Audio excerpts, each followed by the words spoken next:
Hi friends అందరికి ఈ రోజు వచ్చేసి క్యాంపెక్స్ ఎవరైతే వాడతారో వారికి ఒక మంచి ట్రిక్ అయితే తీసుకొని వచ్చిన మీ కాలేజ్ లో గానీ మీ యూనివర్సిటీస్ లో గానీ క్యాంపెక్స్ యాప్ గానీ వెబ్సైట్స్ గానీ వాడుతుండైతే ఇది ఒక మంచి ఉపయోగపడే విధానం అని మనం చూసుకోవచ్చు. ఎవరెవరైతే ఫీజు కట్టరో లేకపోతే ఏమన్నా సర్టిఫికెట్లు ఆగిపోతే లేకపోతే రియంబర్స్మెంట్ రాకపోతే వాళ్ళ రిజల్ట్స్ అనేది డిస్ప్లే అవ్వ సెమిస్టర్ అయిపోయినాక వారికి ఒక మంచి ట్రిక్ అయితే తీసుకొచ్చిన. ఏవేవైతే ఇప్పుడు ప్రెసెంట్ జరిగిన సెమిస్టర్ సిజిపిఏ అనేది మనకి యాప్ లో కనిపిస్తుంది. ఆ సిజిపిఏని పక్కన పెట్టుకోండి.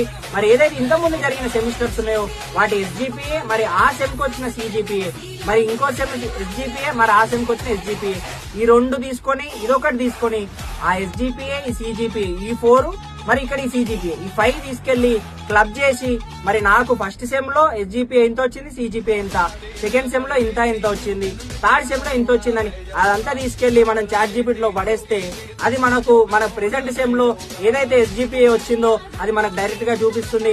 మరి ఈ ట్రిక్ అయితే ఎవరెవరైతే ఫెయిల్ అయి ఉన్నారో బ్యాక్లాగ్స్ ఉన్న వారికి ఇది పనిచేయదు.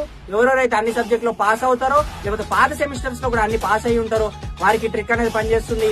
ఈ వీడియో డిలీట్ అయ్యే లోపు మీ ఫ్రెండ్స్ కి మీ ఫ్యామిలీకి ఈ వీడియో షేర్ చేయండి. మీ యూనివర్సిటీస్ లో క్యాంపెక్స్ వాడుతున్నట్టయితే కింద కామెంట్ చేయండి. మీది ఏ యూనివర్సిటీ కామెంట్ చేయండి. Thank you.